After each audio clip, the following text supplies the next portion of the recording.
Hello बच्चों, कैसे हो आप सभी। आई होप आप सभी बहुत अच्छे होंगे, तैयारी बहुत अच्छे से चल रही होगी। स्वागत है आपका आपके अपने चैनल साइंस एग्जाम हब में। देखो बेटा, आज के सेशन में हम शुरू करने जा रहे हैं फिजिक्स का थर्ड चैप्टर, इलेक्ट्रिसिटी करंट, विद्युत धारा। वेरी मोस्ट इंपोर्टेंट चैप्टर होने वाला है आपके लिए। बोर्ड एग्जाम में कम से कम यहाँ से 7 से 8 नंबर के क्वेश्चन आते हैं। अच्छा, इस चैप्टर की बात करें तो पूरे फिजिक्स के चैप्टरों में से सबसे हार्डेस्ट चैप्टर समझा जाता है इलेक्ट्रिसिटी करंट या विद्युत धारा वाले चैप्टर को। अधिकांशतः बच्चों को ये समझ में ही नहीं आता और कई बच्चों को तो यहाँ तक देखा है कि वो फिजिक्स में से इस चैप्टर को लेफ्ट कर जाते हैं, छोड़ देते हैं। केवल थ्योरिकल कोई चीजें होती हैं उनको याद कर लेते हैं। मैं आपको दावे के साथ कह रहा हूँ, आज के इस चैप्टर में अगर आपने पूरे वीडियोस देखे ना तो इस चैप्टर का ऐसा कोई सिंगल क्वेश्चन नहीं होगा जो आप नहीं कर पाओगे। मैं यहाँ तक कहता हूँ, इस चैप्टर की जितनी भी डेरिवेशन है या जो आंकी क्वेश्चन है, न्यूमेरिकल्स है, उन्हें आप बिना पेन और कॉपी के माइंडली ओनली फिंगर टिप्स पे सोल्व कर पाओगे। इतनी एबिलिटी तो मैं आपको दे सकता हूँ। तो इसके लिए आप बने रहें। सबसे पहले अपन बात करेंगे आज के सेशन में कि आप विद्युत धारा क्या होती है, किस प्रकार से ये प्रवाहित होती है, बच्चों के कौन कौन सी समस्याएं आ रही है, कौन कौन से आंकी क्वेश्चन एग्जाम में पूछे जाते हैं। मैं यहाँ तक कह सकता हूँ कि जिस टाइप के मैं क्वेश्चन बताऊंगा उससे बाहर एक सिंगल क्वेश्चन आपको बोर्ड एग्जाम में नहीं मिलेगा। चाहे आप राजस्थान बोर्ड की बात करें, यूपी बोर्ड की बात करें, एमपी बोर्ड की बात करें या सीबीएसई बोर्ड की बात करें, एक भी क्वेश्चन कहीं भी बाहर से नहीं आएगा। तो आप यहाँ बने रहें, वीडियो को लाइक करें, शेयर करें। जिन बच्चों ने चैनल को सब्सक्राइब नहीं किया बेटा, वो चैनल को सब्सक्राइब कर लें ताकि आगे आने वाले वीडियोस आपको मिल सके, उनका नोटिफिकेशन मिल सके, जिससे आप अपनी पढ़ाई को सुचारू रूप से कर सके। इसके अलावा मैं आपको बताने जा रहा हूं कि आपके लिए वेरी मोस्ट इंपोर्टेंट जो एमसीक्यूज है उनकी सीरीज भी अपन ने स्टार्ट की है, जो सैटरडे और संडे को आपको प्रत्येक चैप्टर वाइज आपको मिल जाएंगे। इतने इंपॉर्टेंट एमसीक्यूज है कि उनसे बाहर कुछ भी नहीं आएगा, आपको बोर्ड एग्जाम में सारे वहीं से मिल जाएंगे, तो आप उनकी तैयारी भी कर सकते हैं। तो शुरू करते हैं सबसे पहले आज के सेशन को कि आज के सेशन में अपन को क्या पढ़ना है, पूरे चैप्टर में क्या क्या है, कौन कौन से क्वेश्चन बोर्ड एग्जाम में पूछे जाते हैं। देखो बेटा, सबसे पहले अपन बात करते हैं विद्युत धारा। इस चैप्टर में आपको क्या पढ़ना है, क्या पढ़ना है, कैसे पढ़ना है, कौन से पोर्शन से क्वेश्चन पूछे जाते हैं, ध्यान से देखिए। एकदम सटीक जानकारी आपको मिलेगी ताकि आपको ज्यादा कहीं भी भटकने की आवश्यकता नहीं पड़ेगी। ठीक है, सबसे पहले अपन बात करेंगे विद्युत धारा के इंट्रोडक्शन की कि जो इलेक्ट्रिसिटी करंट है, इलेक्ट्रिक करंट है, वो क्या होता है, उसकी डेफिनेशंस क्या है, किस प्रकार से ये प्रवाहित होता है, इसका मात्रक क्या है, कौन कौन से आंकी क्वेश्चन इससे पूछे जाते हैं और अपन को कैसे उनको सोल्व करना है। अपन उसके बाद में बात करेंगे विभव और विभवांतर की, जो पोटेंशियल है या पोटेंशियल डिफरेंस है, किस प्रकार से उत्पन्न होता है, कैसे उत्पन्न होता है, कहाँ उत्पन्न होता है, इसका क्या महत्व है और इससे रिलेटेड कौन कौन से आंकी क्वेश्चन आपको पूछे जाते हैं, उनके बारे में डिटेल से चर्चा करेंगे। उसके बाद में अपन बात करेंगे ओम का नियम। इस चैप्टर का सबसे वेरी मोस्ट इंपोर्टेंट टॉपिक है बेटा, ध्यान देना। और अधिकांश से सर्वाधिक बच्चों को समस्या आने वाला टॉपिक भी यही है। मैं दावे के साथ कहता हूं, आपके लिए इस चैप्टर का अगर सबसे इजीएस्ट टॉपिक पड़ेगा ना तो वो ओम का नियम ही होगा। अगर आपने पूरा वीडियो देखा ना तो आप खुद ये कहोगे कि सर अब तक का सबसे इजी टॉपिक हमारे लिए यही हो गया। ऐसा टॉपिक जिससे बच्चों को भय लगता है, डर लगता है, उतने इतना आसान बना देंगे आपके लिए कि आप सबसे ज्यादा आंकी क्वेश्चन इसी से सोल्व कर पाएंगे। और 100% यहां से बोर्ड एग्जाम में क्वेश्चन आता ही आता है। मिनिमम 2 से 3 नंबर का एक आंकी क्वेश्चन यहां से पूछा जाता है।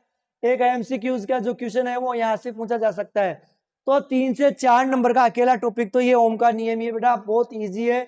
अगर आपने देखा ढंग से तरीके से तो सबसे ईजी टॉपिक रहेगा। उसके बाद में अपन बात करेंगे जो रेसिस्टेंस है, प्रतिरोध है, उनका संयोजन कॉम्बिनेशन किस प्रकार से किया जाता है। जो श्रेणी क्रम संयोजन है, पैरेलल है या सीरीज जो कॉम्बिनेशन है, किस प्रकार से करते हैं, उनके बारे में अपन डिटेल से इस चैप्टर में चर्चा करेंगे। उसके बाद में अपन बात करेंगे बेटा प्रतिरोधों का संयोजन हो गया। विद्युत धारा का तापीय प्रभाव, विद्युत धारा पर आधारित जो कुछ प्रमुख प्रभाव, उसमें से एक प्रभाव अपने इस चैप्टर में दिया गया है, विद्युत धारा का तापीय प्रभाव, heating effect of electricity current क्या होता है, कैसे उत्पन्न होता है, इसके लिए आप सूत्र को किस प्रकार से व्युत्पन्न कर सकते हैं। फिर एट लास्ट अपन बात करेंगे विद्युत शक्ति, इलेक्ट्रिक पावर की बात करेंगे। विद्युत शक्ति किसे कहते हैं, इसका क्या मात्रक है, इसके लिए सूत्र आप किस प्रकार से व्युत्पन्न कर सकते हो और इससे रिलेटेड कौन कौन से क्वेश्चन पूछे जाते हैं। एक क्वेश्चन आपके यहाँ से भी एग्जाम में प्रतिवर्ष पूछा जाता है। तो बेटा बहुत इंपॉर्टेंट चैप्टर होने जा रहा है आज का ये। और मैं फिर कह रहा हूं, अगर आपने वीडियो को बीच में नहीं छोड़ा, क्लास को पूरी ली, तो मैं दावे के साथ कह सकता हूं कि आपको ये वीडियो यहीं याद हो जाएगा, दोबारा से पढ़ने की भी आवश्यकता नहीं पड़ेगी। सारे आंकी क्वेश्चन जो किताब में है, किताब के बीच के एग्जाम्पल्स है, पीछे जो अभ्यास क्वेश्चन है, सारे आप यहाँ से आसानी से सॉल्व कर पाओगे।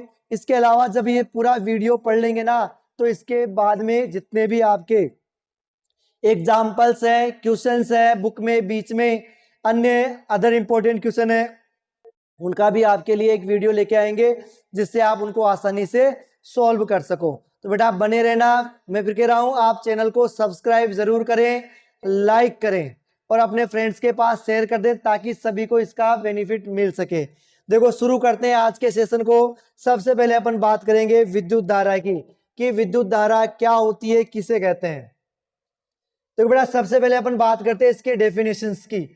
तो मैं अगर डेफिनेशंस की बात करूं तो अपन ये कहेंगे आवेश, आवेश या इलेक्ट्रॉन, आवेश या इलेक्ट्रॉन प्रवाह की दर, आवेश या इलेक्ट्रॉन प्रवाह की जो दर है उसे हम क्या कहते हैं, विद्युत धारा, इलेक्ट्रिसिटी करंट कहते हैं, विद्युत धारा कहलाती है। आवेश अथवा इलेक्ट्रॉन प्रवाह की दर विद्युत धारा कहलाती है।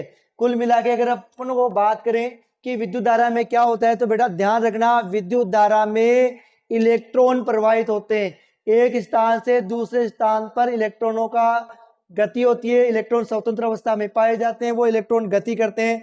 आप यहाँ देख भी सकते हो कि इलेक्ट्रॉनों की गति के द्वारा विद्युत धारा का प्रवाह होता है। अगर मैं एक इसमें इंपॉर्टेंट वर्ड की बात करूं, इसका मात्रक, तो विद्युत धारा का मात्रक होता है बेटा एम्पियर। विद्युत धारा का क्या मात्रक होगा, एम्पियर। ठीक है, अगर मैं इसके सूत्र की बात करूं, फॉर्मूला की, तो I बराबर Q अपॉन T। विद्युत धारा, अगर ये आप कंप्लीट लिखोगे बेटा कंप्लीट नंबर मिलेंगे। अगर आपको ये पूछे विद्युत धारा किसे कहते हैं, तो आप क्या बताओगे कि आवेश अथवा इलेक्ट्रॉन प्रवाह की दर विद्युत धारा कहलाती है। मात्रक एम्पियर होता है, इसको अपन जो इंग्लिश वर्ड है ए सिंबल से व्यक्त करते हैं। तो सूत्र हो जाएगा आपका I बराबर Q अपॉन T। I का मतलब है विद्युत धारा, Q का मतलब है आवेश और T का मतलब है यहाँ पर समय से लिया गया है। तो आपको विद्युत धारा की परिभाषा आसानी से याद हुई होगी कि आवेश अथवा इलेक्ट्रॉन प्रवाह की दर विद्युत धारा कहलाती है। अच्छा एक चीज और ध्यान रखना कि जो विद्युत परिपथ है, अगर अपन बात करें यहाँ पर ये विद्युत परिपथ, ठीक है, विद्युत परिपथ, किसी विद्युत परिपथ में, विद्युत परिपथ क्या होता है अभी डिटेल से अपन पढ़ेंगे, इसका डायग्राम बनाना भी। फिलहाल अपन देखते हैं कोई अगर विद्युत परिपथ है या कोई आपका इलेक्ट्रिक उपकरण है, तो उसमें विद्युत धारा किस प्रकार से होती है। तो जिस स्रोत से या जो सेल या बैटरी है वो आपके विद्युत धारा उत्पन्न करने का काम करेगा। इसमें जो विद्युत धारा है वो ऋणावेश से धनावेश की तरफ इलेक्ट्रॉन गति करते हैं। जो इलेक्ट्रॉनों की गति होगी वो किधर होगी, ऋणावेश से धनावेश की तरफ, ऋणावेश से धनावेश की तरफ इलेक्ट्रॉन गति करेंगे। और हमेशा ध्यान रखना विद्युत धारा की जो दिशा होगी वो इलेक्ट्रॉनों की गति के विपरीत दिशा में होता है। अगर मैं बात करूं कि इलेक्ट्रॉन एक्स से वाई दिशा की तरफ गति कर रहे हैं, कौन, इलेक्ट्रॉन, तो जो विद्युत धारा होगी वो वाई से एक्स दिशा में गति करेगी। हमेशा इलेक्ट्रॉनों के प्रवाह की विपरीत दिशा में विद्युत धारा प्रवाहित होती है। तो यहाँ जो विद्युत धारा है ना, माइनस से, ये जो माइनस आवेश से इलेक्ट्रॉन गति कर रहे हैं, ये जितने भी है इलेक्ट्रॉन गति कर रहे हैं, ये इलेक्ट्रॉन गति करते हैं ऋणावेश से धनावेश की तरफ गति करते हैं। इसे अपन विद्युत धारा कहते हैं। देखो आप इसको और देख सकते हो अच्छे से। देखो बेटा यहाँ पर अगर मैं बात करूं विद्युत धारा किस प्रकार से प्रवाहित होती है, तो देखो आप इस डायग्राम में आसानी से देख सकते हो, जो इलेक्ट्रॉन है वो इस तरफ से गति करते हैं। विद्युत धारा के प्रवाह को देखें तो आवेश अथवा इलेक्ट्रॉन प्रवाह की दर को विद्युत धारा कहते हैं। तो विद्युत धारा जो आपके सेल और बैटरी है वहां से इसके ऋण टर्मिनल से धन टर्मिनल की ओर गति करते हैं। ऋण टर्मिनल से धन टर्मिनल की ओर इलेक्ट्रॉन गति करते हैं। और जो करंट होगा वो कैसे गति करेगा, इनके विपरीत दिशा में। यानी ये धनायन से ऋणायन की ओर विद्युत धारा प्रवाहित हो रही है, धनायन से ऋणायन की ओर, जबकि इलेक्ट्रॉन गति कर रहे हैं ऋणायन से धनायन की ओर। तो ये विशेष रूप से आपको ध्यान रखना है कि किसी विद्युत परिपथ में विद्युत धारा कैसे प्रवाहित होती है। आपको बड़ा इंपॉर्टेंट क्वेश्चन पूछा जा सकता है कि किसी विद्युत परिपथ में इलेक्ट्रॉनों की दिशा क्या होती है। तो इलेक्ट्रॉन कौन सी दिशा में गति करते हैं, ऋण टर्मिनल से धन टर्मिनल की ओर। और जो विद्युत धारा होती है वो कौन सी दिशा में प्रवाहित होती है, सदैव ही इलेक्ट्रॉनों के विपरीत दिशा में, मतलब धन टर्मिनल से ऋण टर्मिनल की ओर विद्युत धारा प्रवाहित होगी। और इन इलेक्ट्रॉन प्रवाह के दर के कारण ही विद्युत धारा प्रवाहित होती है, जिसके कारण बल्ब जलता है। तो अपन ने क्या कह रहे थे, आवेश का हो चाहे इलेक्ट्रॉन को, इलेक्ट्रॉन आवेशित होते हैं। तो आवेश अथवा इलेक्ट्रॉन प्रवाह की दर क्या कहलाती है बेटा, विद्युत धारा। इलेक्ट्रॉनों की संख्या जितनी ज्यादा होगी विद्युत धारा उतनी ही अधिक प्रवाहित होगी, और इलेक्ट्रॉनों की संख्या जितनी कम होगी बेटा विद्युत धारा का प्रवाह उतना ही कम होगा। तो आई थिंक शायद आपको ये डायग्राम बहुत अच्छे से समझ में आया होगा। तो अपन ने बात की विद्युत धारा क्या होती है, किसे कहते हैं और किस प्रकार से ये प्रवाहित होती है। आप इसका डायग्राम भी आप देख सकते हो। आवेश अथवा इलेक्ट्रॉन प्रवाह की दर क्या होती है, विद्युत धारा कहलाती है I बराबर Q अपॉन T। इसका मात्रक एम्पियर होता है। एम्पियर क्यों रखा गया है, इसकी जो खोज ना एक फ्रांसीसी वैज्ञानिक था आंद्रे मेरी एम्पियर, आंद्रे मेरी एम्पियर के सम्मान में ही इसका जो मात्रक है बेटा वो एम्पियर रखा गया है। अब देखो मैं बात करता हूं आवेश क्या होता है। अभी अपन कह रहे थे आवेश प्रवाह या इलेक्ट्रॉन प्रवाह की दर विद्युत धारा कहलाती है। तो मैं सबसे पहले बात करता हूं कि यहां पर आवेश क्या होता है, आवेश किसे कहते हैं। देखो बेटा आवेश, तो मैं कहूंगा कि प्रति इकाई समय में, प्रति इकाई समय में किसी परिपथ में, किसी परिपथ में गति करने वाले, किसी परिपथ में गति करने वाले या गुजरने वाले, गति करने वाले इलेक्ट्रॉनों की कुल संख्या, इलेक्ट्रॉनों की कुल संख्या क्या कहलाता है, आवेश कहलाता है। वेरी मोस्ट इंपोर्टेंट है, ध्यान रखना कि किसी विद्युत परिपथ में इकाई समय में, किसी विद्युत परिपथ में इकाई समय में गति करने वाले इलेक्ट्रॉनों की जो कुल संख्या है वो उसका आवेश कहलाता है। आवेश का जो मात्रक है, बड़ा इंपॉर्टेंट वर्ड है, ध्यान रखना, मात्रक कूलाम सी से व्यक्त करते हैं। इसका जो मात्रक है कूलाम होता है, सी से व्यक्त करते हैं। ठीक है, और पहले भी बताया था जो इलेक्ट्रॉनों का जो फ्लो होता है उसके विपरीत दिशा में आपके जो विद्युत धारा है वो गति करते हैं। अगर आपके आवेशों का प्रवाह इस दिशा में है, इलेक्ट्रॉन अगर इस दिशा में गति कर रहे हैं तो विद्युत धारा की जो दिशा होगी वो इस तरफ होगी। ठीक है, विपरीत दिशा में इलेक्ट्रॉन गति करते हैं। अच्छा, एक चीज अपन बात करते हैं, आवेश कितने प्रकार के होते हैं, दो प्रकार के। एक तो बात करते हैं अपन धनावेश की, एक अपन बात करते हैं ऋणावेश की। आपने पहले भी पढ़ा होगा केमिस्ट्री में आवेशों के बारे में जब चैप्टर आया था। तो आवेश कितने प्रकार के होते हैं, ऋणावेश और धनावेश। परमाणु में ऋणावेशित कण कौन सा होता है और धनावेशित कण कौन सा होता है। तो परमाणु की अगर मैं बात करूं तो परमाणु में एक तो पाया जाता है प्रोटॉन, एक तो होता है प्रोटॉन, एक होता है इलेक्ट्रॉन। और आपने पढ़ा होगा कि परमाणु में इलेक्ट्रॉन और प्रोटॉनों की जो संख्या होती है वो बराबर होती है, दोनों पे भी आवेश बराबर होता है। जो प्रोटॉन होता है उन पे धनावेश होता है, जो इलेक्ट्रॉन होता है उस पर ऋणावेश होता है। होता है कितना है, एक प्रोटॉन पर 1.6 इंटू 10 की पावर -19 कूलम, जबकि इलेक्ट्रॉन पर कितना होता है 1.6 इंटू 10 की पावर -19 कूलम। ये ऋणात्मक होता है, ये धनात्मक होता है। ये प्लस में 1.6 इंटू 10 की पावर -19 कूलम होता है, ये माइनस में 1.6 इंटू 10 की पावर -19 कूलम होता है। वेरी मोस्ट इंपॉर्टेंट क्वेश्चन है।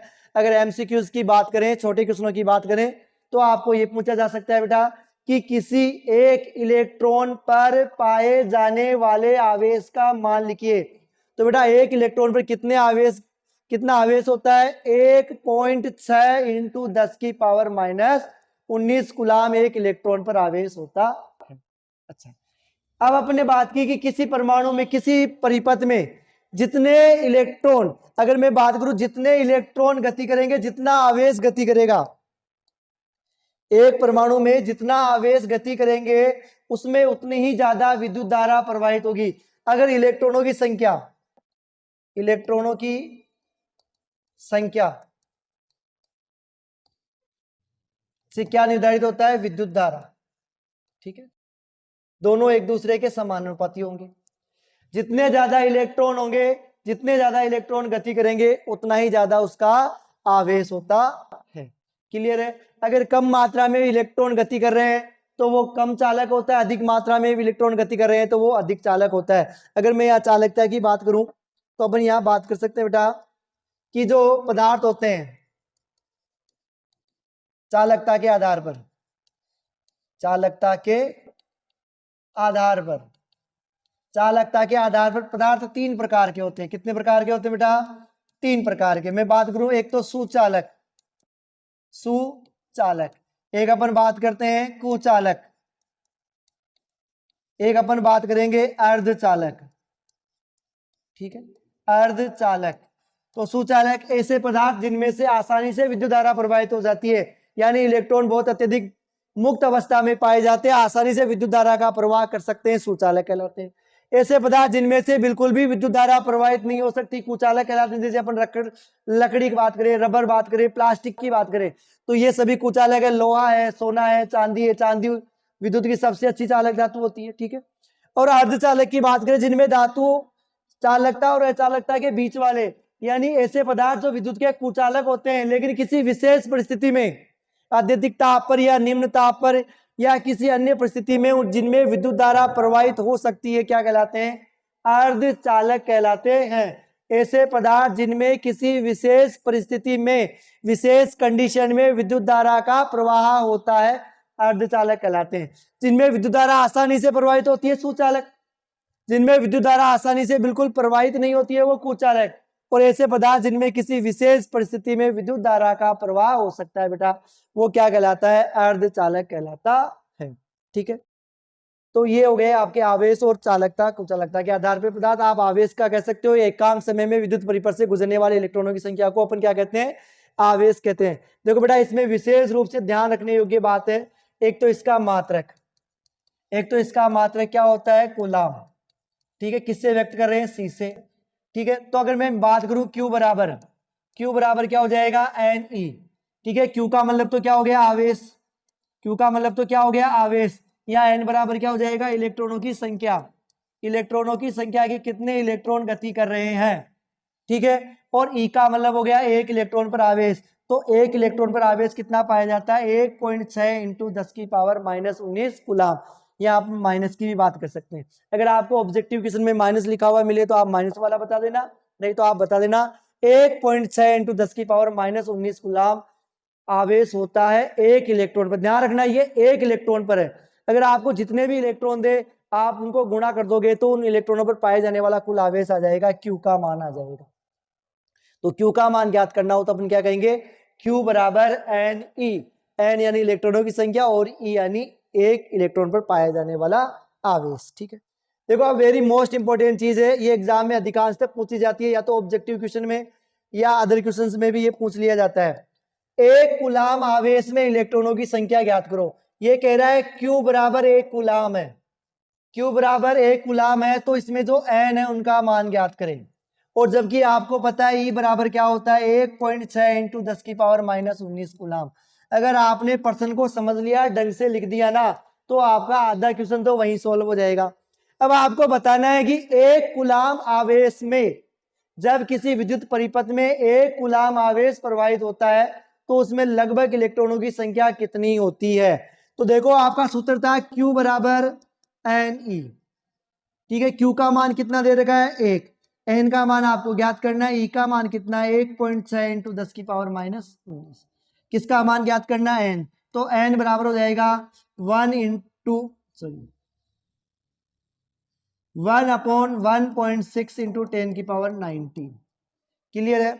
अगर मैं 10⁻19 को ऊपर ले जाता हूं तो ये हो जाएगा N बराबर 1 × 10⁻19। यहां माइनस में था, ऊपर जाएगा तो ये किस में हो जाएगा? प्लस में, अपॉन 1.6। क्लियर है? अगर मैं 1.6 को डिवाइड करूं 1 से, या तो आप डायरेक्ट कर दो या आप इसको सॉल्व कर लो, यहां से दशमलव हटा दो, ये हो जाएगा 10। तो 10 × 10⁻19/16। अगर मैं 16 का भाग 10 में देता हूं तो नहीं जाता है, तो आप क्या लगा दो? दशमलव। 100 हो गया। 100 में अगर अपन 16 का भाग देंगे तो कितना हो जाएगा? 16 5 80, 16 की 96, 96 6 बार में कितने आए 96, कितने बच गए 4 बचे, पॉइंट लगा के 40, दशमलव लगा हुआ है, एक जीरो उतार दो 40, तो 16 एकम 16, 16 दूना 32, कितनी बार गया 2 बार, कितने बच गए 8 के फिर जीरो लगेगा तो 80 हो गया, तो 16 5 80, ठीक है 16 5 80 हो गए। तो अगर इंटू 10 की पावर 19, तो एक कुलाम आवेश में इलेक्ट्रॉनों की संख्या कितनी आई 0.625 इंटू 10 की पावर 19। या तो आप ये लिख सकते हो, या आप लिख सकते हो n बराबर, अगर यहां से मैं एक घातांक कम कर देता हूं, एक 10 से इसको गुणा कर देता हूं, तो ये हो जाएगा 6.25 इंटू 10 की पावर 18।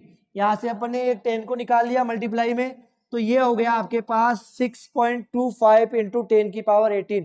विशेष ध्यान रखना, ये वेरी वेरी मोस्ट इंपॉर्टेंट है, वेरी मोस्ट इंपॉर्टेंट क्वेश्चन है आपके लिए, ध्यान रखना एग्जाम की दृष्टि से सर्वाधिक पूछा जाता है, पहले भी कई एग्जामों में पूछा जा चुका है और आगे भी आ सकता है। ये या तो ऑब्जेक्टिव में पूछेगा या आपको अति लघुरात्मक शॉर्ट आंसर वाले क्वेश्चन में ये पूछा जाता है। इतना सा पूछा जाएगा कि एक कूलाम आवेश में इलेक्ट्रॉनों की संख्या ज्ञात कीजिए, तो एक कूलाम आवेश में बेटा कितने इलेक्ट्रॉन हो जाएंगे 6.25 इंटू 10 की पावर 18।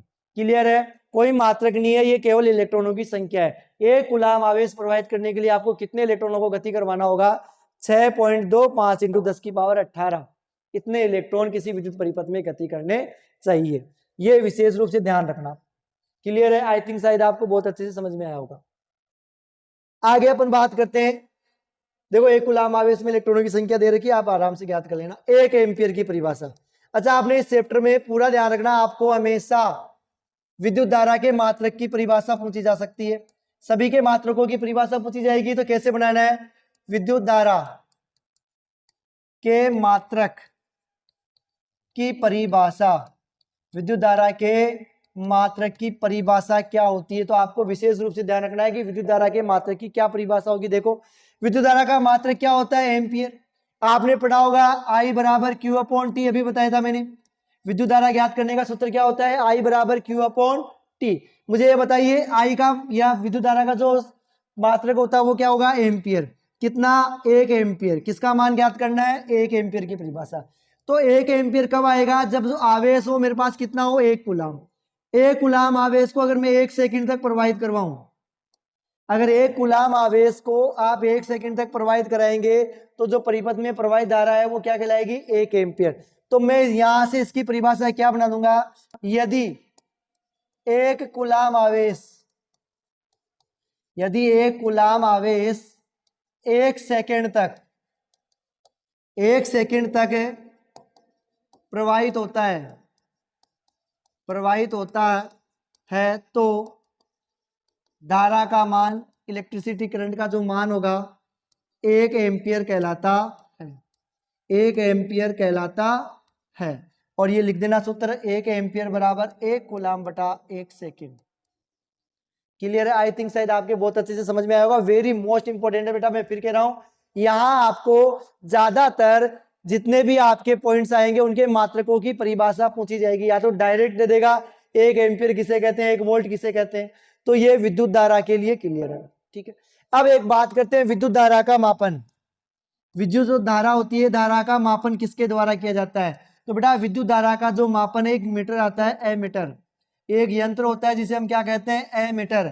विद्युत धारा का मापन एमीटर नामक एक यंत्र के द्वारा किया जाता है, कि किसी विद्युत परिपथ में कितनी मात्रा में धारा प्रवाहित हो रही है, ये नापने के लिए एक यंत्र काम में लेते हैं एमीटर, और इसे परिपथ में श्रेणी क्रम में जोड़ा जाता है। अगर आपको ये पूछे कि एमीटर को परिपथ में किस क्रम में लगाया जाता है, तो श्रेणी क्रम में, एमीटर को विद्युत परिपथ में श्रेणी क्रम में जोड़ा जाता है। आई थिंक शायद अच्छे से क्लियर हुआ होगा आपके। ध्यान रखना, विद्युत धारा का मापन किसके द्वारा किया जाता है, एमीटर के द्वारा। इसे परिपथ में किस क्रम में जोड़ा जाता है, श्रेणी क्रम में जोड़ा जाता है, ठीक है। देखिए 1 एम्पीयर की परिभाषा है, आप यहां से देख लेना, आपको समझा दिया गया है। अगर अब मैं बात करूं विद्युत परिपथ किसे कहते हैं, देखो बेटा बड़ा इंपॉर्टेंट क्वेश्चन है कि विद्युत परिपथ किसे कहते हैं। तो मैं कह रहा हूं विद्युत धारा के सतत और बंद पथ को, विद्युत धारा के विद्युत धारा के सतत, सतत का मतलब लगातार, सतत व बंद पथ को क्या कहते हैं? विद्युत परिपथ कहते हैं। जैसे मैं बात करूं इसकी, अगर अपन बात करें यहां पर देखो बेटा,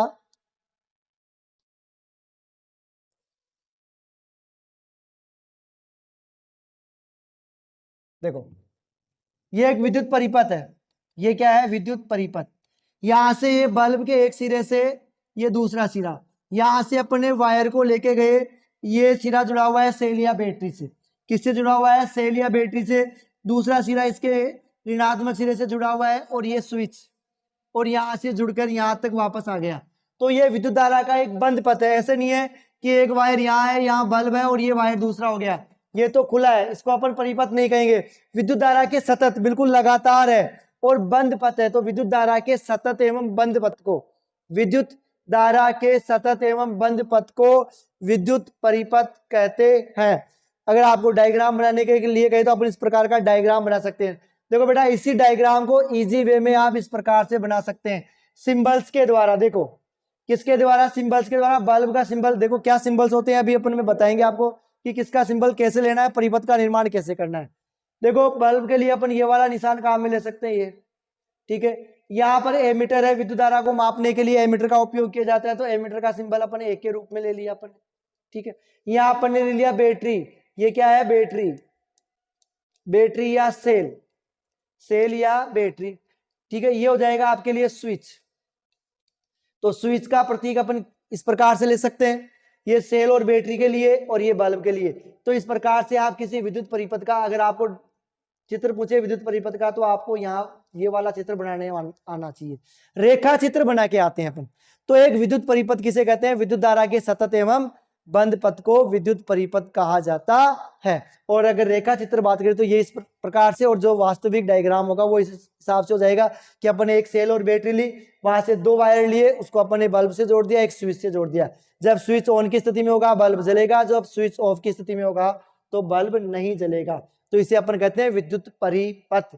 मुझे किसे कहते हैं? तो विद्युत धारा के सतत एवं बंद पथ को, ठीक है। इसके अलावा आपको बताया विद्युत धारा कैसे प्रवाहित होती है? माइनस से प्लस की तरफ, सॉरी प्लस से माइनस की तरफ। इलेक्ट्रॉन कैसे गति करते हैं? माइनस से प्लस की तरफ। ऋणावेश से धनायन की ओर इलेक्ट्रॉन गति करते हैं, और धनायन से ऋणायन की ओर आपके विद्युत धारा प्रवाहित होती है। यानी इलेक्ट्रॉनों के प्रवाह के विपरीत दिशा में, इलेक्ट्रॉनों के प्रवाह की विपरीत दिशा में हमेशा विद्युत करंट प्रवाहित होता है।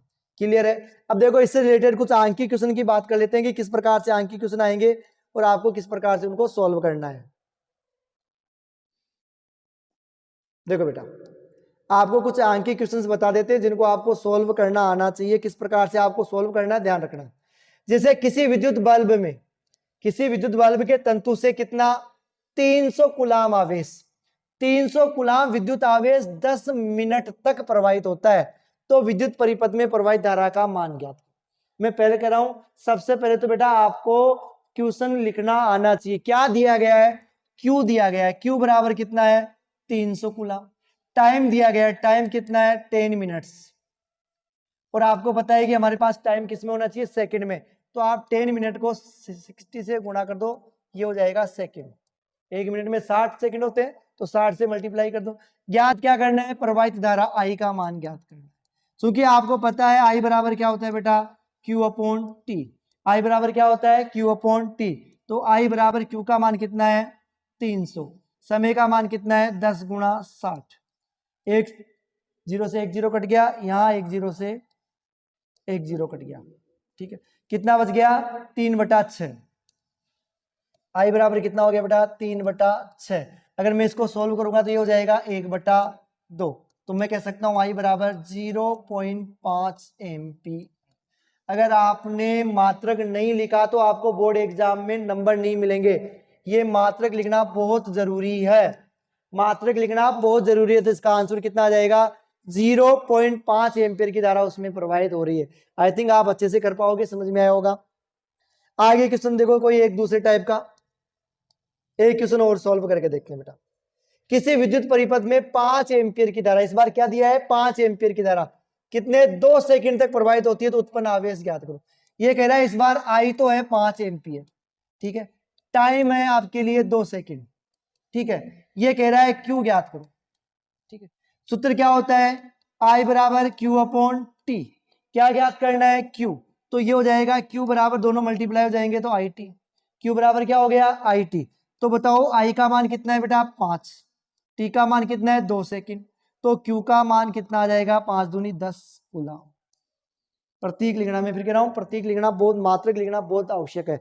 Q बराबर 10 आसानी से ज्ञात कर सकते हो। ठीक है, आगे देखो बेटा, एक लास्ट क्वेश्चन और देख लीजिए, थर्ड टाइप का। और कैसा क्वेश्चन आ सकता है कि किसी विद्युत परिपथ में 10 एम्पियर की धारा कितने 16 सेकंड तक प्रवाहित होती है। 10 एम्पियर की धारा 16 सेकंड तक प्रवाहित होती है, तो परिपथ में प्रवाहित इलेक्ट्रॉनों की संख्या ज्ञात कीजिए।